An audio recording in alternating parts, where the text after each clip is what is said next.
नमस्कार, मैं Kamlesh Kumar Rai Uttar Pradesh power corporation के निदेशक पर्सनल मृगांक शेखर से उपभोक्ता मंच के द्वारा शक्ति भवन स्थित उनके कार्यालय से 22 नवंबर की शाम टेलीफोनिक वार्ता की गई।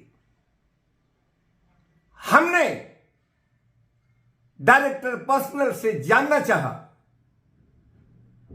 कि आखिर में वह कौन सी वजह थी जिसके चलते उनके द्वारा अपने पद से त्यागपत्र दिया गया और साथ ही उनके त्यागपत्र के बाद जिस ढंग से एमडी कारपोरेशन पंकज कुमार के द्वारा उनके ऊपर गंभीर आरोप लगाने के साथ शासन को अपनी संस्तुति भेजी गई, उस पर भी उनकी टिप्पणी जाननी चाहिए। मृगांक शेखर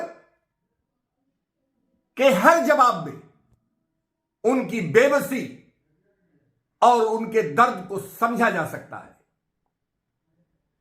मुख्य रूप से 3 बिंदुओं की तरफ निदेशक पर्सनल मृगांक शेखर के द्वारा इशारों में ही बहुत कुछ कह दी गई।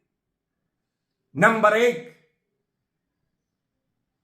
एमडी कारपोरेशन के द्वारा शासन को उनके ऊपर लगाए गए आरोप को उनके द्वारा फालतू करार दिया गया।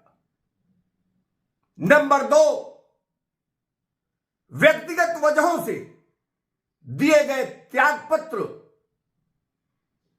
में तमाम वजहों को शामिल होने की बात उनके द्वारा कहकर इशारों में ही बहुत कुछ कहने की कोशिश की गई।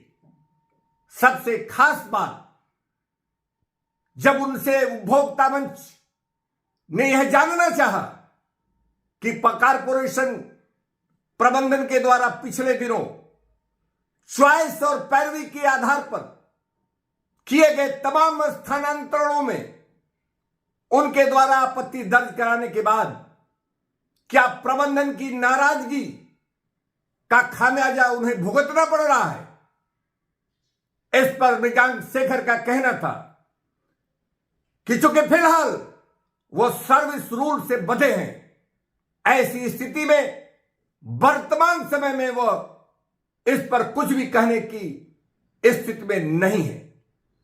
उनके इस जवाब से तमाम चीजें साफ होने लगती हैं और साफ यह भी है, यह सवाल भी है कि क्या ईमानदारी और पूर्व चेयरमैन देवराज का नजदीकी होने का खामियाजा निदेशक पर्सनल मृगांक शेखर को उठाना पड़ रहा है, और वह भी तब जब प्रदेश में योगी सरकार के भ्रष्टाचार पर जीरो टॉलरेंस की नीति पर काम करने की स्थिति से सभी वाकिफ हैं। आप खुद उपभोक्ता मंच के साथ निदेशक पर्सनल मृगांक शेखर से हुई वार्ता को गंभीरता से सुने और तय कर लें कि आखिर यूपी पीसीएल प्रबंधन के द्वारा जो कुछ भी किया जा रहा है वह कितना वाजिब है। दिनों आपके द्वारा वीआरएस अप्लाई किया गया था, आपने रिक्वेस्ट किया था वीआरएस के लिए, और उसके बाद एक एमडी कारपोरेशन का मैंने पत्र देखा जिसमें उनके द्वारा एक गंभीर आरोप लगाया गया है कि आप पर कि ये रुचि नहीं ले रहे हैं काम पर। तो वो इस पर आप कुछ कहना चाहेंगे? नहीं, मैं कुछ कहना नहीं चाहूंगा। तथागत आपको ये कर दे रहा हूँ, मैं वीआरएस अप्लाई नहीं किया था, मैं रेजिग्नेशन दिया था। मेरे निजी कारण से, पर्सनल रीजंस के कारण मैं रेजिग्नेशन दिया था जी। उसके बाद जो कुछ कौन लिखा है, क्या किया है, मेरे संज्ञान में नहीं है, क्योंकि मेरे माध्यम से तो ऑब्वियसली अगर कोई किसी से संबंध रखता है, उसके माध्यम से कोई चीज जाता नहीं है तो मेरे जी। संज्ञान में नहीं है। हम्म। तो इसके बारे में मैं कोई टिक्का टिप्पणी नहीं करना चाहता।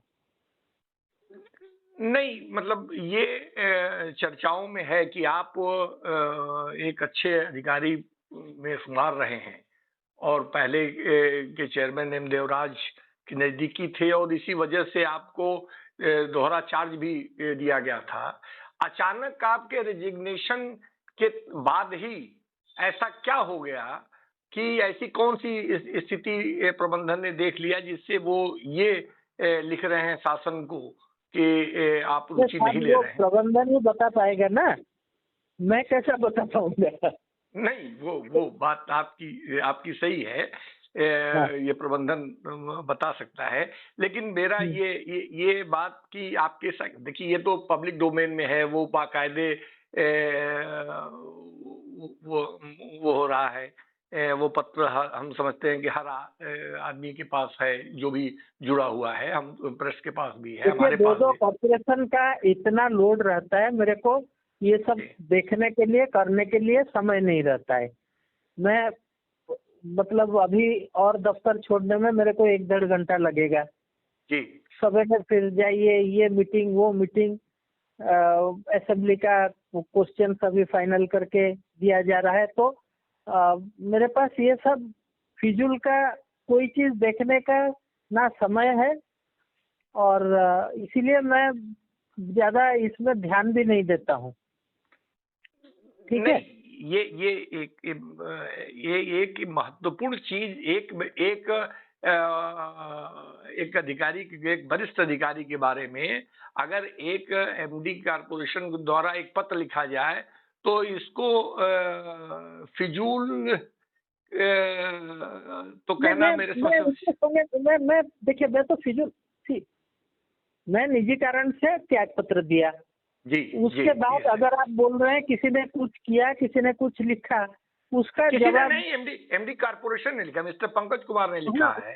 हाँ। हाँ, तो वही और बता पाएंगे ना। और बाकायदे उन्होंने ये लिखा है कि फलां अधिकारियों का नाम उन्होंने प्रस्तावित किया है कि इनको ये चार्ज दे दिया जाए, इनको ये चार्ज दे दिया जाए, और ये रुचि नहीं रख रहे हैं इनको, इसलिए तत्काल प्रभाव से इन्हें अवमुक्त कर दिया जाए।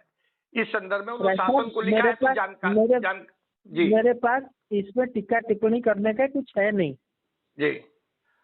ठीक है। ये कोई बस एक बात जानना चाहूँ, क्या कुछ इस तरीके की चीजें, ये जो रिजिग्नेशन हुआ है आप के द्वारा अपने खुद आपका व्यक्तिगत जो आप कह रहे हैं उस तरीके की कोई समस्या रही है, या आपसे रिजिग्नेशन दिलवाया गया है? ये थोड़ा साफ करेंगे? मैं दिया, किसी ने दिलवाया नहीं, मैंने रेजिग्नेशन दिया। जी। और निजी कारण होता है, उसमें बहुत सारा चीज आता है। मैं अगर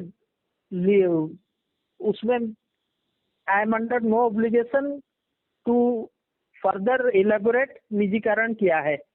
नहीं, ठीक बात है। जो आप बताना चाहें वही बताएं, मेरा कुछ इसमें अपने तरफ से कुछ भी नहीं जोड़ना है। जो आप कह सकते हो या जो आप बताना चाहें, या जिसको कहना नहीं है इसमें, मेरे को कुछ कहना नहीं। नहीं, मैं आप एक अच्छे अधिकारी रहे हैं, आपकी एक अच्छी ईमानदार छवि रही है। ऐसी स्थिति में एक अचानक इस तरीके का माहौल बन जाना लोगों को गले नहीं उतर रहा है, और इस पर लोगों के द्वारा चर्चाएं की जा रही हैं, सवाल पूछे जा रहे हैं। इसलिए हमारी भी जिम्मेदारी बनती है बतौर मीडिया कि मैं आपसे आपका भी पक्ष जानूं कि आखिर में ऐसा क्या हो गया कि आप ने एक तरफ रिजाइन किया और दूसरी तरफ तुरंत एमडी कारपोरेशन ने शासन को इस तरीके का एक पत्र लिख दिया गंभीर, एक किसी सीनियर अधिकारी पर ये एक बहुत बड़ा आरोप है। ये सामान्य आरोप मैं समझता हूं कि नहीं है कि इस तरीके के गंभीर आरोप लगा के और उसको कहा जाए कि ठीक है अब आप जाइए। तो इसलिए ये बहुत ही गंभीर और महत्वपूर्ण घटना है जिसको लोगों के द्वारा इस पर चर्चाएं की जा रही। इसलिए मेरा मतलब पूछना वो वाजिब बनता है। इसलिए मैं आपसे पूछना चाहता था आपका पक्ष कि आखिर में आप किसी आदमी को क्या क्या है कि इसमें पक्ष विपक्ष कुछ नहीं हूँ, जी। और मैं आपको पहले से ही बोला कि मैं इसमें कुछ जरूर लोगों का मजबूरी रहा होगा, जिसके चलते अगर ये लोग लिखे हैं ऐसा चीज तो जरूर कुछ मजबूरी रहा होगा, वो वही लोग ही बता पाएंगे। अब मैं उसके ऊपर कोई टीका टिप्पणी तो करने वाला हूँ नहीं, क्योंकि मैं नहीं, कैसा अपने आप को बोलूँ कि मैं अच्छा हूँ, या देखिए कोई वो अंग्रेजी में कहावत है, beauty lies in beholder size. Right. तो जो देखता है सुंदर असुंदर, अच्छा बुरा, उसी के नजर में है, जी। तो मैं उसके बारे में क्या टीका टिप्पणी करूं? आप ही बोलिए ना। नहीं, वो ठीक है। अच्छा, एक एक चीज जो चर्चाओं में है, वो आपके संज्ञान में है नहीं है, मैं नहीं जानता, लेकिन उस पर मैं आप की बात जानना जरूर चाहूंगा कि पिछले दिनों जो प्रबंधन ने जो स्थानांतरण किए एक कंपनी से दूसरी कंपनियों को, और जिसको कहा जा रहा है कि स्वेच्छा और पैरवी के आधार पर ये सब स्थानांतरण किए गए, तो उसमें क्या ये कहा जा रहा है कि आपने उसको अपोज किया, ये कह के कि ये नियम संगत नहीं है, इससे प्रबंधन आपसे नाराज है, कुछ इस तरीके की बात है क्या? इसका जवाब मैं आपको अभी दे नहीं सकता, क्योंकि जी। I am bound by Indian Official Secrets Act. जी, सही बात है। ठीक है, नहीं, फिर मैं आपसे फिर बात करूंगा ठीक है अभी। भाई सर, ठीक है। राइट सर, आप थैंक पूछ यू रही सो हो। मच। ये आपने उपभोक्ता मंच से बात किया, इसके लिए आपको बहुत बहुत धन्यवाद। हाँ। ओके।